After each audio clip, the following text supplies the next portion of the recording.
Salut, salut, salut les amis, bienvenue sur votre plateforme. Chers amis, je suis ici à l'ouest, plus précisément à Baham. On a traversé Poumze, le centre-ville, c'est de l'autre côté. Les amis, voilà les voitures qui passent, nous sommes à l'ouest. On est allé pour un événement malheureux et on est en train de rentrer. Et c'est Baham, on aura le temps de venir filmer Baham, mais là nous sommes chez nous, chez notre papa. Et de l'autre côté, vous allez voir, c'est Gilbert. Gilbert, c'est notre frère. Il est en blanc.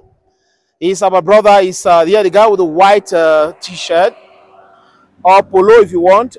We have also Clarence. Voilà Clarence qui est en train de discuter avec papa.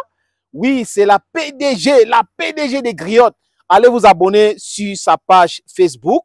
C'est très important pour suivre l'actualité. Hein. 100% women. Et sur sa chaîne YouTube aussi, allez vous abonner. Elle est spécialiste. Hein. Il y a même des gens qui volent ses contenus, mais ce n'est pas grave.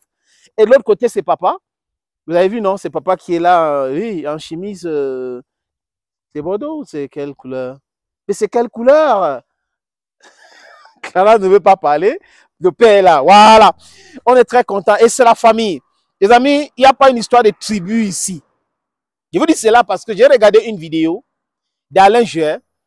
C'est un ancien espion français. Il y a un truc qui ne va pas bien dans la tête de certaines analystes en France et en Europe. Ils sont en train de perdre du terrain en Afrique. Ils reviennent avec des anciens diables, l'ancienne façon de faire. Ça veut dire quoi, les amis? Comme ils sont en train de partir, ils créent la division. Ils commencent à parler des tribus. Les tribus minoritaires, telle autre tribu fait ceci. Au lieu de parler des idées. Les Nigériens se sont levés pour dire non. Et les Nigériens, la jeunesse qui s'est levée ne s'est pas dit tel vient du nord, tel vient du sud, tel vient de... Non, c'est une idée. Et cette idée, c'est la libération de leur pays. Et pour nous autres, c'est la libération du continent africain. À chaque fois que les Blancs vont nous amener ces débats, les amis, nous devrons déconstruire ça avec énergie et force. Chez nous, par exemple, il n'y a pas un problème, mais il y a un problème. Ça, c'est des politiciens qui sont en train de manipuler le peuple. Et ces politiciens sont inspirés par la France, cette France nauséabonde, cette élite française dangereuse. Et à chaque fois qu'ils sont en difficulté, c'est ces débats-là, les basses classes, les tribus X, les tribus Y. À l'époque de la colonisation, c'est ça, ils ont utilisé cela. L'autre jour, j'ai regardé une vidéo de l'ancien président nigérien que je n'aime pas. Je ne porte pas ce monsieur dans mon cœur, Mohamedou Bouhari, qui disait qu'il a discuté avec Emmanuel Macron et il a dit à Emmanuel Macron qu'arrêtez de donner des leçons au peuple africain. Vous avez pris une carte en 1884 et 85. Vous avez divisé l'Afrique en morceaux alors que nous étions un pays. Et on ne peut plus continuer comme ça. Et à chaque fois que vous venez avec vos idées de diviser les gens en termes de tribus, en termes de ceci, ça ne va plus passer. C'est ancien cela. Nous ne pouvons, on ne peut pas rester là en train de se combattre pour rien. Nous sommes les frères noirs et ce qui nous intéresse, c'est la libération de l'Afrique. Ce n'est pas telle personne vient du Nord, il est musulman, l'autre est chrétien, l'autre est béti, l'autre est djoula, l'autre est bété. That is not important, it's not going to work. Donc, passez votre temps à parler des tribus pour nous diviser comme vous avez fait à l'époque de la colonisation.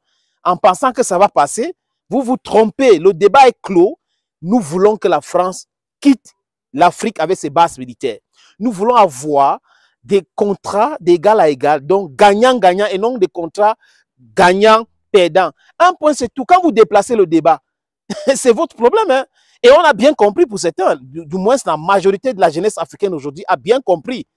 L'Afrique n'a pas un problème de tribu, d'ethnie. Il n'y a pas un problème. C'est la manipulation des politiciens inspirés par les élites corrompues de la France qui pensent que l'époque coloniale, ils peuvent ressusciter ça aujourd'hui. Non, non, non, non, non, non, non. Il n'y a pas ce problème. Et très bientôt, comme en Algérie, tenez-vous tranquille. Je m'adresse là à l'élite française qui regarde cette vidéo. Très bientôt, comme en Algérie, au Cameroun, en Côte d'Ivoire, au Mali, ça a déjà commencé au Mali, au Burkina Faso, on va reléguer en deuxième plan la langue française. Ce n'est pas notre langue. Nous avons les intellectuels chez nous qui tapent la poitrine, ils ont fait l'école, ils ont des diplômes, juste parce qu'ils parlent la langue française ou l'anglais. Le jour, comme en Algérie, Quand on va dire nous ne voulons plus la langue française dans notre système éducatif, vous allez voir, ils vont devenir des analphabètes. J'ai trouvé le mot, en fait, les amis. Donc, restons concentrés, chère jeunesse africaine.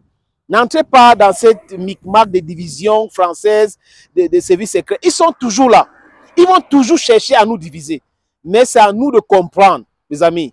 Le ciel brille aujourd'hui et ça va continuer de briller en Afrique.